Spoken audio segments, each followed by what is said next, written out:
Today on episode number 189 of the Teaching in Higher Ed podcast, Judith Boettcher shares her expertise designing online experiences. Produced by Innovate Learning, maximizing human potential.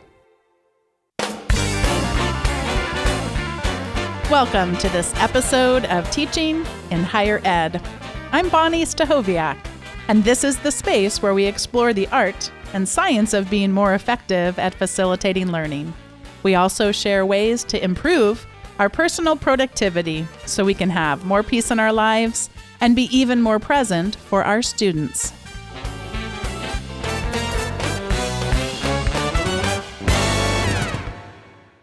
Today, as a part of my partnership with ACUE, the Association of College and University Educators, I have the honor of welcoming Dr. Judith V. Boettcher. She's a nationally known consultant and author in online and distance learning. Over the course of her career, she's been very fortunate to have worked with great faculty at Penn State University, Florida State University, the University of Florida, and Duquesne University in Pittsburgh. Judith is also the founder and principal of Designing for Learning. She's a frequent keynoter at teaching and learning conferences, conducts faculty workshops on best practices in online learning, consults on program design for online and distance learning, and coaches individual faculty on course design. Judith is the co-author with Rita Marie Conrad of the Online Teaching Survival Guide, Simple and Practical Pedagogy Tips, published by Josie Bass in 2010 and 2016, and the Faculty Guide for Moving Teaching and Learning to the Web, 1999-2004, published by the League for Innovation. Judith is the author of many seminal features in higher education magazines and journals, Campus Technology, Innovate, and EDUCAUSE. Judith, welcome to Teaching in Higher Ed. Well, thank you so much, Bonnie. It's just a delight to be here with you. I know that you've been discussing online teaching best practices, not just here on Teaching in Higher Ed this week, but as a part of ACUE's Expert Dive series, and that's the Association of College and University Educators. You created this wonderful post on their Q blog, and you also are answering questions from the ACUE community in an online video office hour coming up this week. So you have been busy with ACUE stuff and getting the word out about the importance of quality online education. Well, I have been busy, Bonnie, but it is just such a delight to be able to talk with educators that are really interested in creating quality online learning experiences. It does take extra work, and it takes a little set of different skills than what we have been accustomed to using in the classroom. So it's just really nice to be able to be participating in this. One of the things that you stress in so much of your work is really a coupling. I guess it's not a coupling if it's three things, a combination of three things. And that is just stressing the importance of autonomy, competence, and relatedness in online learning. Could you talk a little bit about how you see those three things connecting with each other? Oh, thank you for bringing that up, Bonnie. I must give credit to the researcher Catherine Hales, and she's at UCLA right now as a professor of English. But she's written some interesting books about the influence and the connectedness of the technology and our humanity. The reason I got really interested in those three characteristics is that, folks really worried about how do you motivate students online? How do you engage students online?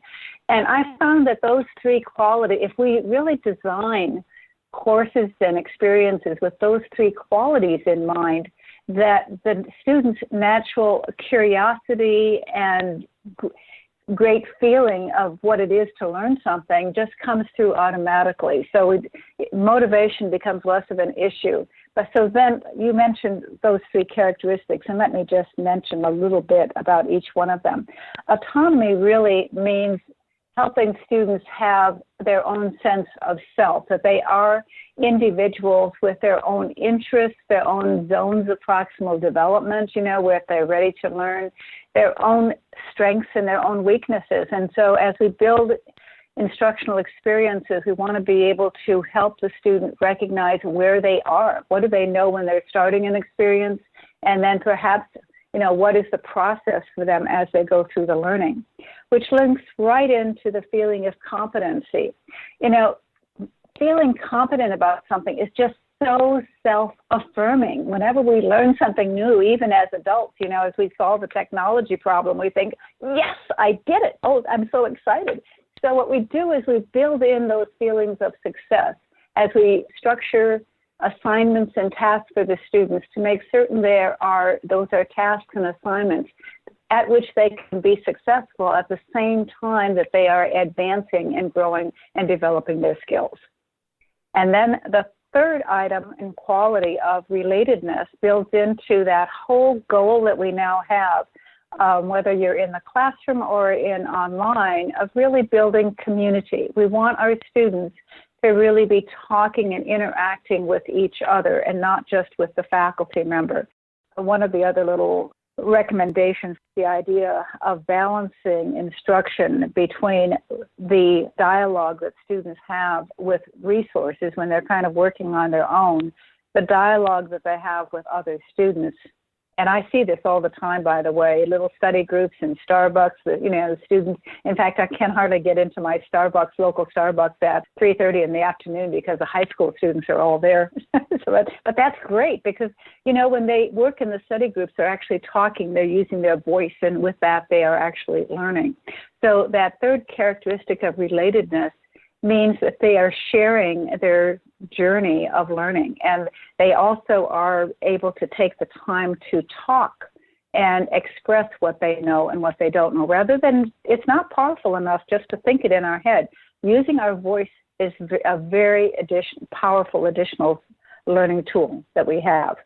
As I'm listening to you, I'm listening to what you're saying, but I'm also listening to what you're not saying. And as I think back on my own teaching failures, and I will admit to still struggling with it today, you used the word competence.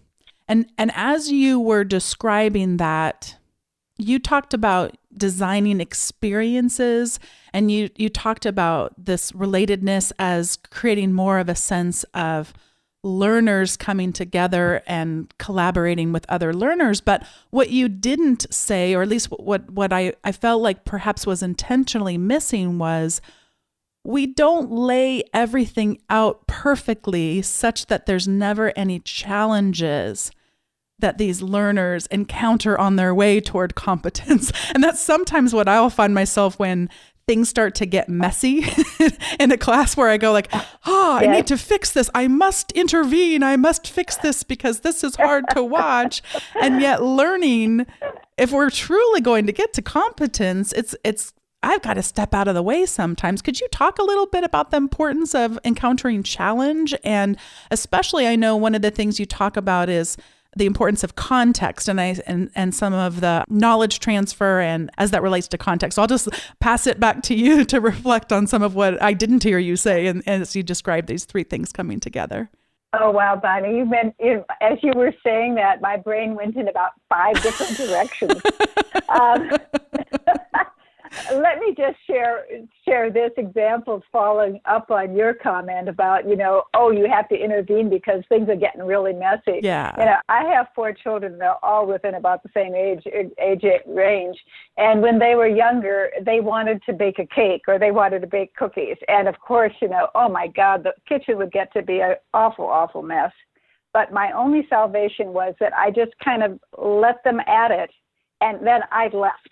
I was in the house if they needed me, but I let them just go at it. And I think that is something that absolutely helps our students learn. One of my other favorite things I like to challenge faculty with actually is, we are, particularly now, we're in the 21st century, and we don't have answers for everything. So when I was growing up, the instruction was always, well, let's find out what the teacher knows. Let's find the right answers, because there was always seemed to be always a right answer to everything. You know, where we are today is that we don't have right answers to many things at all. And what we really want to do is structure experiences where we don't have the answers, and that students can come up with different solutions, that they have to go through problem-solving processes, gather data, research data, come up with possible solutions and ideas, and have them work on coming up with possible recommendations and possible solutions. That energizes people because they do come up with, they have challenges. Wow, we don't have the answer. I can actually come up with something that hasn't been done before. And now that I say all that, I think about, look how many of our 21st century social media tools were built by young people when they were in their 20s, because they came up and solved the problem that they saw, and they put the technology and their knowledge together and came up with a solution.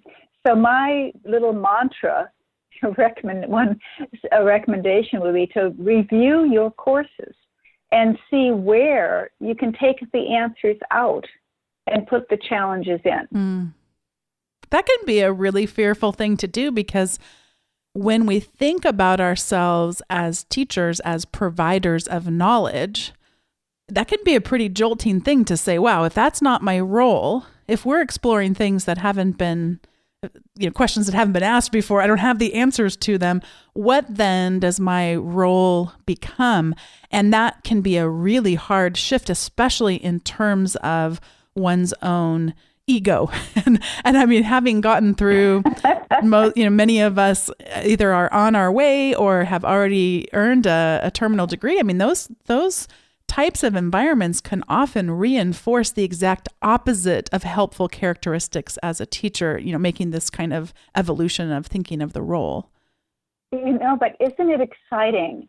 It turns out, one of the topics I like to talk about is what does it mean to be an expert at something? And we know that some of the research suggests it takes 10,000 hours before you're an expert at anything. And if you go back and look at the number of hours and years it takes to complete a terminal degree, guess what? It's probably pretty close to 10 years, all right?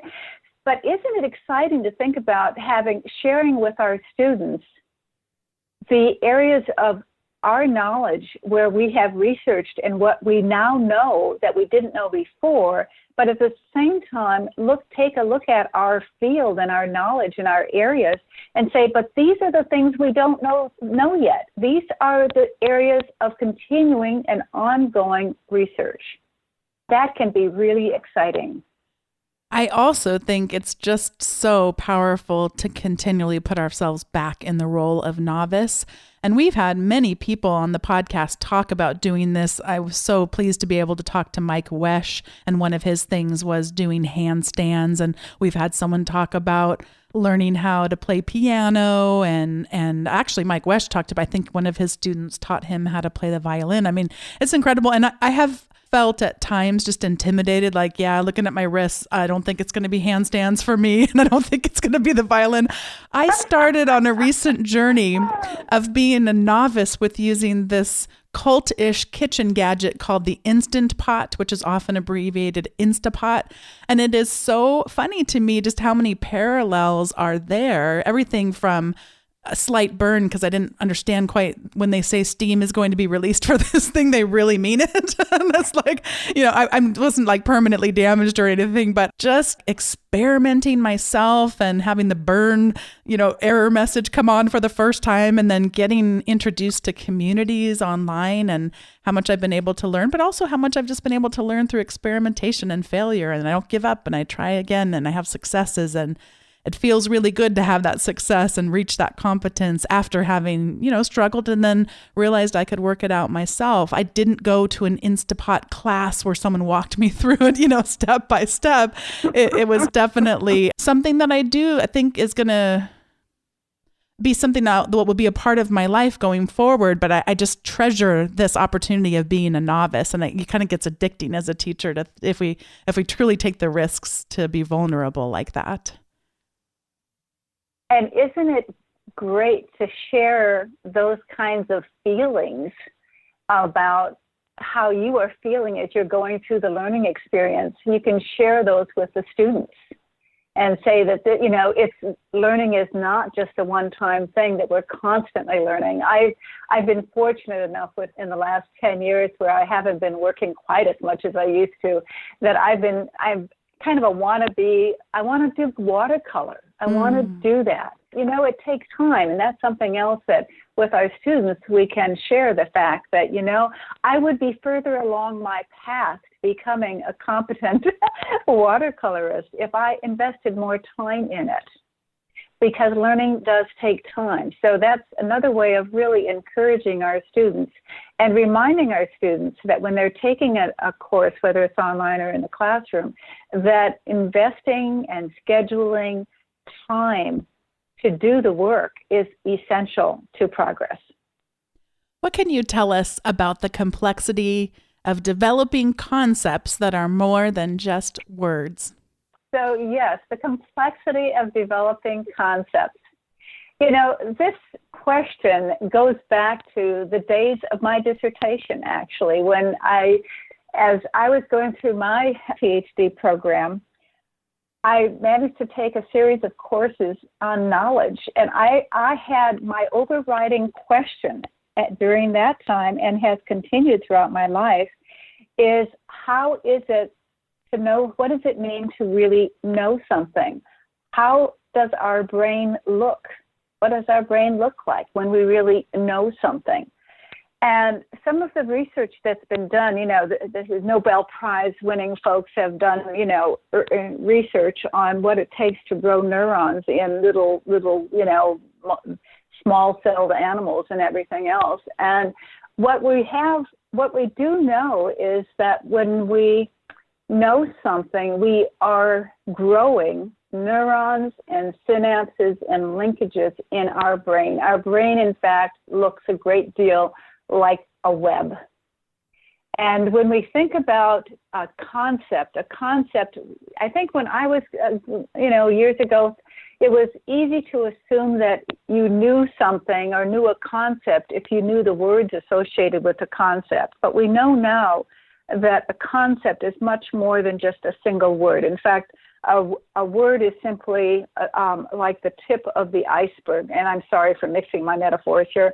But anyway, keep those two ideas in mind. The word is really just the tip of the iceberg. To really know a concept, you need to have the entire web of knowledge around that word, and what all the patterns that it brings in, and all the data elements that are required. In fact, another analogy is actually, if you think about mysteries and detective stories are very popular, and the whole process of a detective or police procedural has the investigator gathering bits of data. They gather bits of data, and they don't have the big picture at all until they gather all these bits and pieces of data, and then they theorize, and they think they have the picture, but all of a sudden they add in about 4 or 5 new elements, and all of a sudden the entire picture changes. The entire concept, of where they're going changes. And so it's not until they have all the data and all the pieces, that the big picture or the big concept, the big solution finally comes into focus. I remember when my son was about 2 years old or so, I was having a little difficulty getting him into the car to get going, and I desperately needed my caffeine fix for the morning. And so I did, yes. I let him know he wasn't wearing shoes. So I said, well, you can go barefoot and then we'll get, your shoes on. I said something like that. And at some point on the drive, it wasn't clear to me why, but he just started completely melting down. And it turned out that this concept of going barefoot to me means you don't wear shoes. And to him was some amazing wonderland that involved bears and feet and things like. He thought we were going to a place called Bear, Bear. And I don't know where he thought the feet came into all of this, and was just, so disappointing.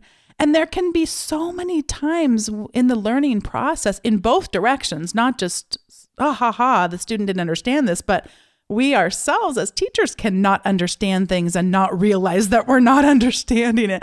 What are ways that you think about where these disconnects can emerge and then be explored? What are some ideas? And especially when we talk about going online, how do we uncover this? Because we're not even necessarily always doing this in real time. Well, when we're online, there's like 3 or 4 different tools that are really just the core ways of communicating and building relationships and getting to know our students. And the discussion forum is just, a major piece, because in the discussion forum is where we really want to, as we are challenging the students to develop conceptual awareness in a field of knowledge, that we ask them a couple things. Number one, at the very beginning of the concept development, we try and probe and find out what do they think they know. Because sometimes they think they know something about a subject, but it's totally off base. And so by inquiring early on as what do you think you already know about this, we can identify, areas of knowledge where they may be misinterpreting or confusing it with the incoming new information. So initially finding out what is it that they do know is, obviously a very much of a first step. And then the second step is once we talk, we often would have a little mini online lecture concept demonstration, and then we follow up and with an additional task, asking the students to use that information in some discussion or, read another paper and reflect on it.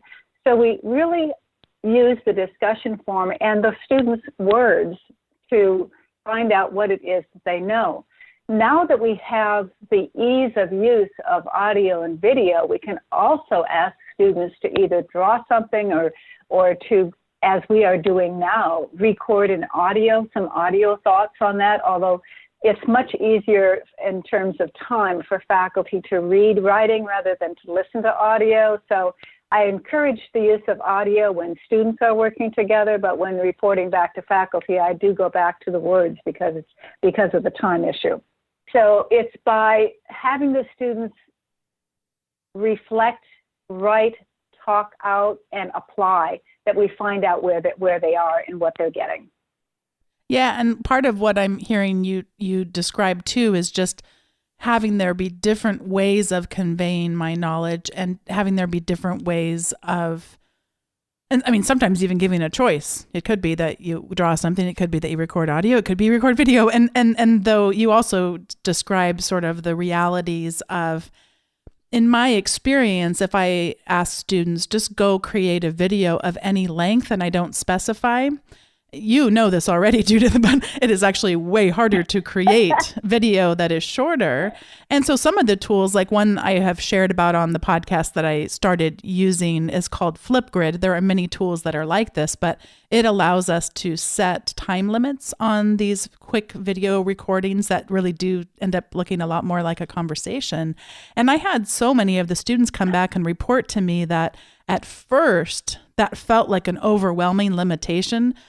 You want me to say this in 60 seconds or 2 minutes or whatever? And that they really, by the time they got through that struggle and they looked back on their learning over the semester, not only had they learned a lot about the content from the course, but they really learned a lot just about conciseness and thinking through the most powerful way to convey their message. And I mean, so that even though we all have our own human limitations of how much we're able to do, you talked about a shift of getting students doing that with other students, which really helps. But even taking advantage of some of the time limits in the tools can be really helpful, even just beyond your own sanity and ability to provide effective feedback. Well, and then of course we have the character limit in Twitter that reminds us of the importance of really distilling what we are thinking into the core ideas that we're trying to communicate.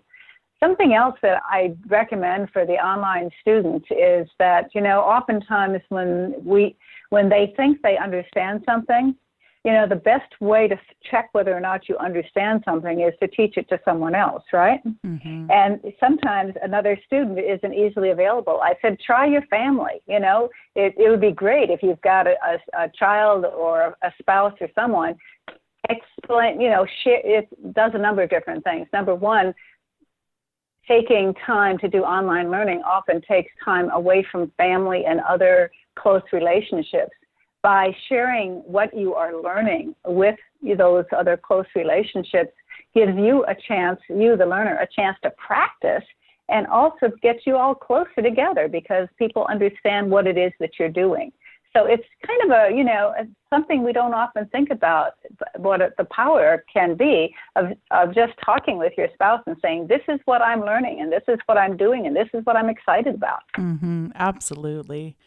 This is the time in the show when we each get to give some recommendations, and my recommendations parallel so much with many of the things we've already been talking about, Judith. The first one I wanted to recommend, people may or may not know this, I have not to date, as of January 23rd, I have not taken on any paid sponsors for this podcast, but I do like to mention tools that I have found to be particularly helpful because people like the practicality of that. If I wanted to experiment with video, I mentioned Flipgrid earlier in this particular podcast, where might I start? And I, of course, hear from so many of the listeners who will say, oh, I tried this other one. You should check it out, too. I always have an overwhelming someday maybe technology list of cool things I can go explore from so many suggestions of people who listen to this show. But I wanted to mention one that is a bigger commitment than Flipgrid. Flipgrid is one of those things, they have a free tool that gets you pretty far and then a fairly inexpensive paid option, which I did subscribe to. But the one I'm going to talk about here is actually it's coinciding with our learning management system. We use Canvas at our institution, and the company that makes Canvas came out with their own streaming video solution, which they call ARC, A-R-C, ARC Media. And it's our first semester using it. We just rolled it out. And so I had my first set of students that I can assign a video to. In this case, it's a wonderful series of videos from a professor at Harvard named Michael Sandel.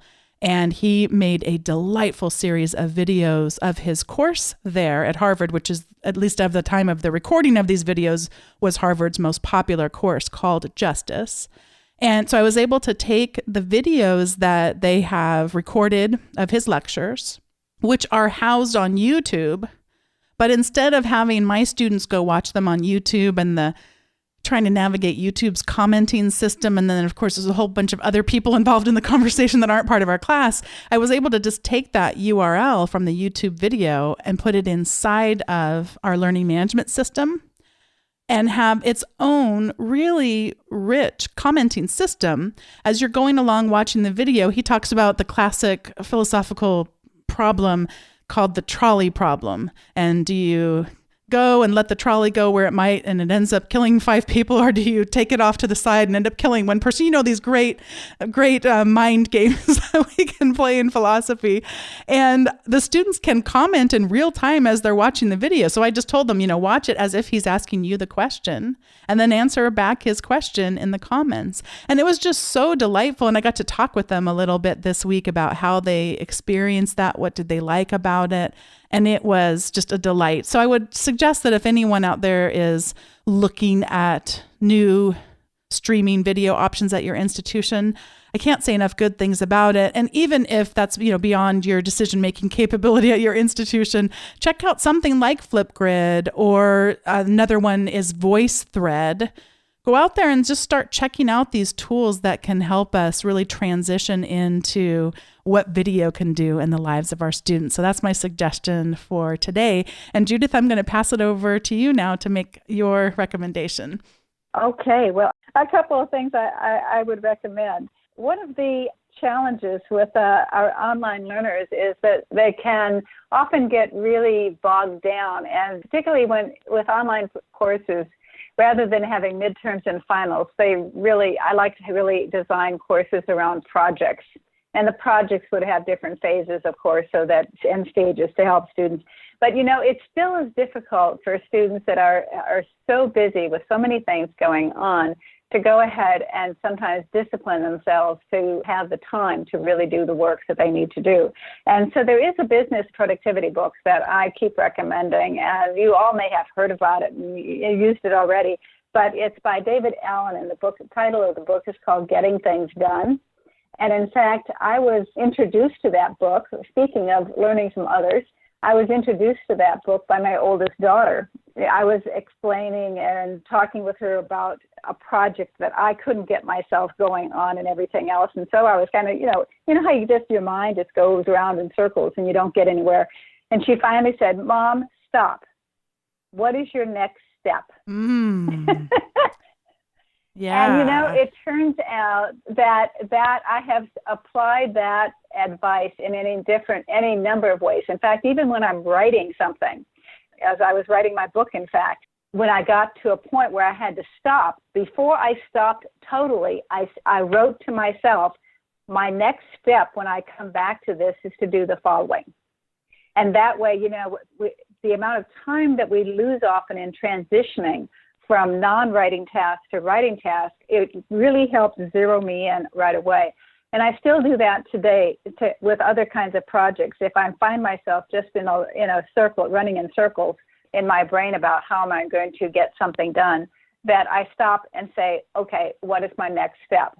So one of the challenges, and I think one of the skills that it's really good to incorporate into our online learning programs are skills in getting work done. So this is, a book that I would recommend. Oh, it's such a wonderful book. Well, Judith, it has been so great to be introduced to you through AQ. For people that haven't been listening for a while, I have a partnership with the Association of College and University Educators that once a month they send me a wonderful guest. And of course, Judith has lived up to that great reputation. And so throughout, for the unforeseeable future, you'll be getting to hear monthly guests from AQ, and they'll line up with their AQ's Q blog and these online video office hours, and just an opportunity to engage with a guest such as yourself, Judith. So I appreciate your time so much and really treasure your work that you're doing with AQ. Well, thank you so much, Bonnie. It's been a pleasure, and I look forward to hearing many more of your podcasts going forward as well. Thank you. Thanks to Judith for being a guest on the show, and to AQ for your partnership in making these episodes with such wonderful guests possible. Thanks to all of you for listening. If you would like to receive the links to all the great things that Judith shared, and even some of the things that she didn't share, but that were a part of us preparing for today's episode, you can go to teachinginhighered.com/189 for the 189th episode. You can also subscribe to the weekly update, where these show notes and a blog post written by me each week will come into your inbox. You can subscribe at teachinginhighered.com/subscribe. And when you do subscribe, you do receive a ebook, a free guide on 19 ed tech tools to use in your own productivity or in your teaching. So I hope you'll consider subscribing, and thanks for listening. I'll see you next time.